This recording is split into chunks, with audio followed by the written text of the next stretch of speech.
Hello, ladies and gentlemen. This is Preetha with 5 minutes of authenticity.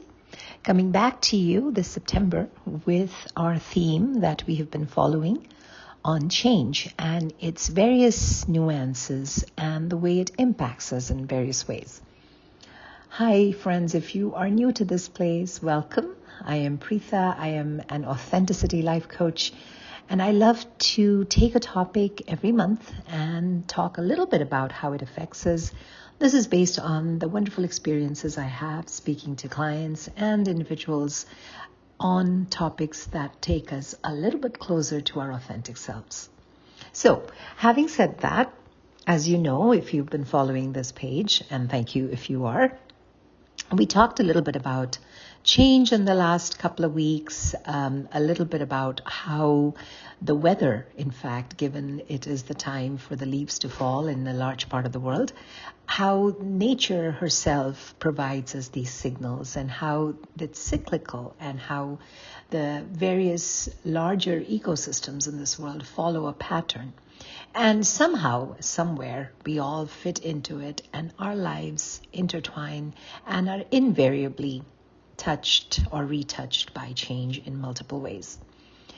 A lot of us also feel, this is the last quarter when you're thinking about it from a business perspective, but September is an interesting time to think back and wonder if we are on track with the goals we set, if we are on track with our mental and physical health, and just kind of looking at perspective in terms of what we had set out 2025 to be and where we are at.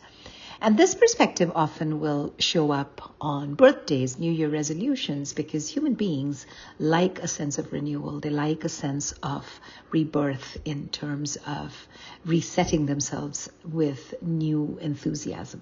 And so keeping that in mind, we are talking about change. And the last episode, we talked about how uncomfortable it can be at times because there is an emotional tug of war between our the place where we want to be, and which is our future self where we want to be, and our old self pulling us back to where we are because we're comfortable. And so we get into that fight or flight zone, if you will, and we think about, 2 steps forward, 3 steps back. Change is hard. It's uncomfortable. It doesn't matter what we are going through. And the world is going through multiple changes in multiple ways. And one way or the other, it does impact us. So given this little recap of the last 3 weeks, it's interesting how this week and this topic is so intertwined, and the serendipity of it, because I've been doing my online workshops, and this week we talked a lot about locus of control and how letting go or holding on can make us feel more or less in control, and how it enables or disables us from accepting change.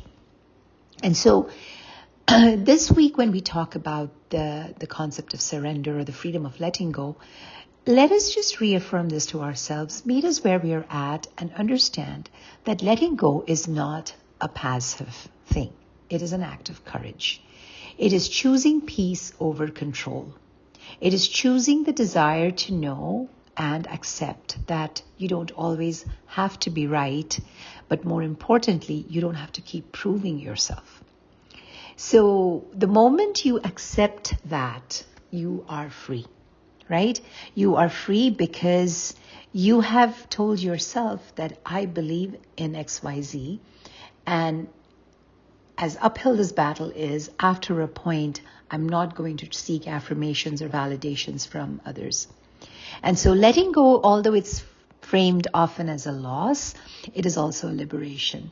Think about it. When we hold on to grief very tightly of losing loved ones, and I know in recent times, I know personally people who have lost loved ones, letting go is very, very hard. Their memories, the grief. Even sometimes people feel if I let go of the grief, I do not love them enough.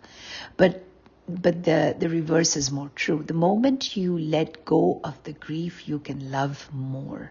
The moment you let those tears spill, the moment you accept that This is the best I can do. I cannot keep trying. I have to accept as it is. There is freedom, because it is kind of a sense of renewal. And then once we have gone through that process, change becomes easier, because you have got yourself all clenched up trying to let go.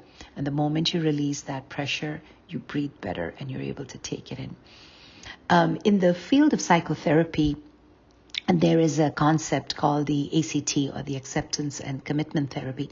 And the whole premise of that is basically it aims to increase psychological flexibility, and it allows individuals to stay in the present and choose their behaviors and actions aligned to their values, even in the face of difficult situations. So the idea is that you stay as much mindful, and you do things that are you, so that you're able to deal with things that are difficult. So say someone has had a job loss. I remember this when I worked in HR a long time ago, and our organization was going through stuff. There were people who came in, and the individuals who were let go, one of the things, and it was hard to believe or accept at that point, but they were told that, you know what, if you have lost your job, do get up in the morning, do get dressed, sit in front of the computer, or go to a coffee shop, take your computer and start looking for the next available opportunity, getting your resume done, or even if it's a walk. So the idea is to stay in that frame of normalcy, because that is what enables us to accept the difficult situation. And so the more we are able to do that, instead of holding on to what has lost, what has gone, the more we are able to accept, the more we are open to newer possibilities. Okay, so what happens is, when you think of it from a perspective of authenticity, when we release what is no longer aligned to us, or when we let go of what does not serve any purpose, whether it's mentally or physically, we make space for who we are becoming. And ladies and gentlemen, that's the whole point, because authenticity means releasing the masks, the roles, the expectations, not just of others, but also of yourself, and releasing those. And it is having the courage to say, this no longer serves me. I don't have to keep trying to fit in, because I know who I am. I love who I am. I trust my real self, and I will rise from this situation and move on to a different space, because that is my path. So, ladies and gentlemen, that's where I'll close off for today. Simply reaffirm the fact that it doesn't matter where you're at in life. Meet yourself right there. Not 2 steps ahead, not 2 steps behind. Meet yourself where you are. Shake your own hand. Look at yourself in the mirror and know that you are enough. And this moment in time is what you have.